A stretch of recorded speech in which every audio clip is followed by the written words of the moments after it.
rate of steel and so on, but we can take a look at it.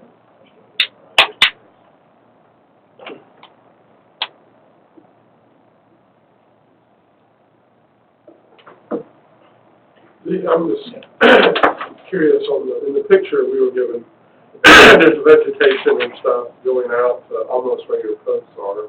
Is that the lot next door to you, or is that part of your lot? Do you know what I'm talking about? Like this area. That belongs to Albert Hughes. That's the next door. Yeah. Yeah. That's where I think We've got a the city city cut cut that that down, there's a pole right here that they cut it all down when that started. That may be part of your right of way, because I think your right of way started 6 inches. I mean, I know you can't, my observation was currently, this prevents that part of being usable anyway, of course. You know, as far as vehicular travel. Right, There's there's that. nothing you would use it for, Right. except walking in and out of the back of that property.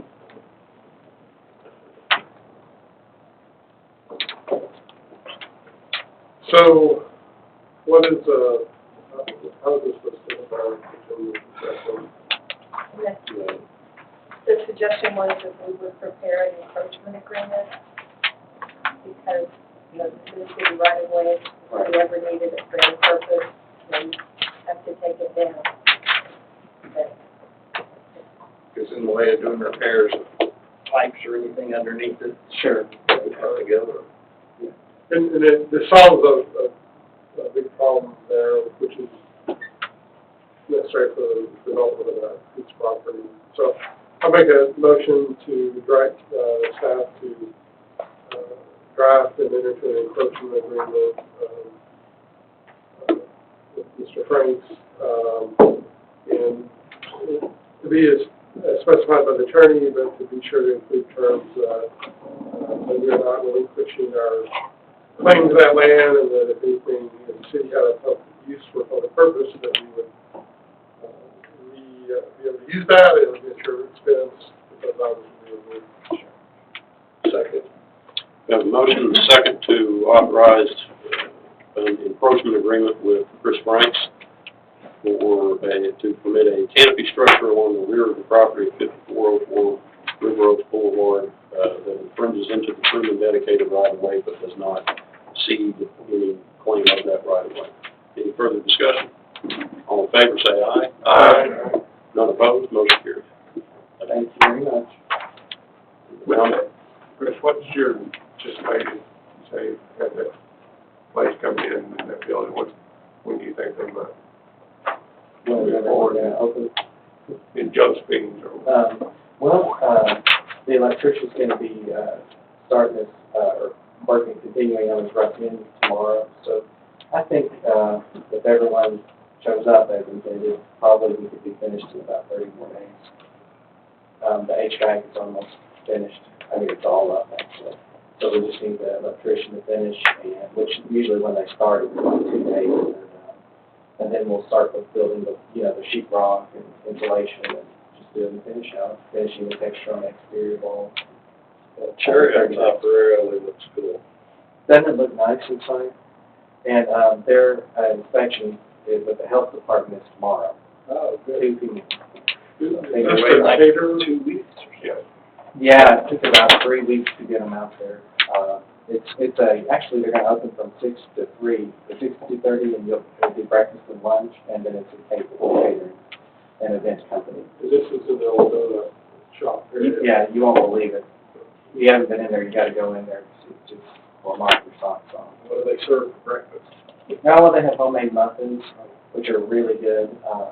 She's been giving them out for free, trying to bolster up the interest. They're awesome, and she'll have a coffee bar with, I think, 10 different types of coffee or something.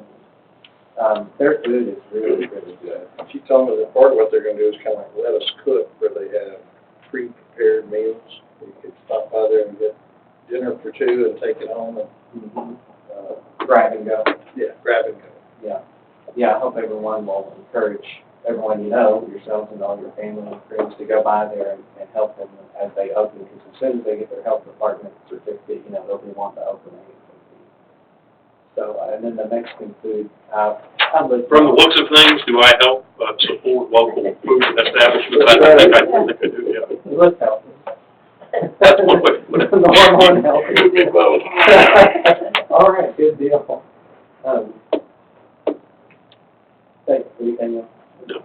Thank you guys so much. We're looking forward to getting this done. It's been a long journey. Looking good, appreciate it. Thank you, Chris. Thank you. Bye-bye. We'll move to item number 9, which is consider approval to award annual contract for temporary personnel services for solid waste parts maintenance and general labor project request for proposals RFP number 2019-0001, as recommended by the city's public works director, from all bids received and opened at 2 p.m. on August 15, 2019, in the Railroad Council Chamber. Mayor Pro Tem and council, you have a packet with our actions that we did. Basically, we were approached by our current service in January for a 3% increase, and we informed them that we could not do that until the regular budget season, the budget workshop. And then we were at our public notice where we had to advertise and actually award for bid for this project. We sent out packages to 3 companies. There were 3 companies that were involved, our current company and 2 others. Then basically, we came back on August 15th at 2 p.m. and opened those bids publicly.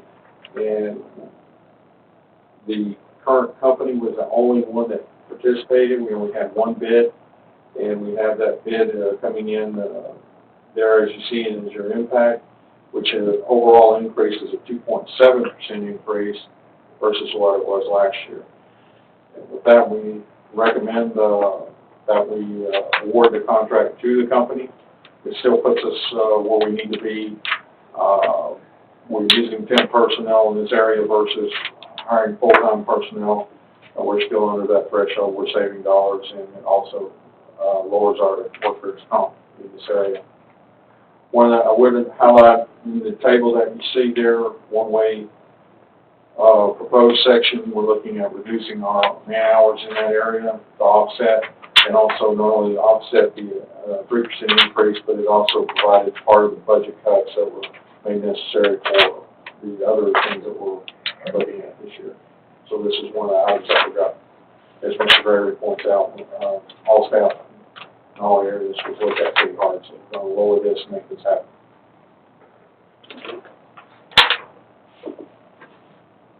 I move approval of that RFP number 2019-0001, as recommended by the city's public works staff for their temporary work personnel. The motion and the second to approve the annual contract for temp personnel for solid waste parts maintenance and general labor. Any further discussion? All those in favor say aye. Aye. None opposed. Motion carries. Thank you. Good job. Item number 10 is discussion and/or action on adopting a resolution supporting a change to the procedure for voting for candidates to serve on the board of directors of the Tarrant Appraisal District. Mark? Betsy, you want to say I can tell you a little bit about it. So I don't know why he wants to do this, but I think he might have a good reason, I don't know. But currently what the rule is, this has to do with appointing members to the appraisal board, Tarrant Appraisal District Board. The rules for doing that are set forth in section 6.03 of the tax code, and currently the process is that by October 1st, the appraisal board has to tell you, or the chief appraiser has to tell you how many votes each taxing jurisdiction has. I think you get 3 votes, something like that.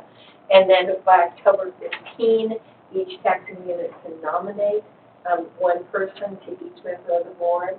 And then by December 15th, each taxing unit entitled to vote has to, by resolution, determine who they want to vote for out of those persons who are nominated.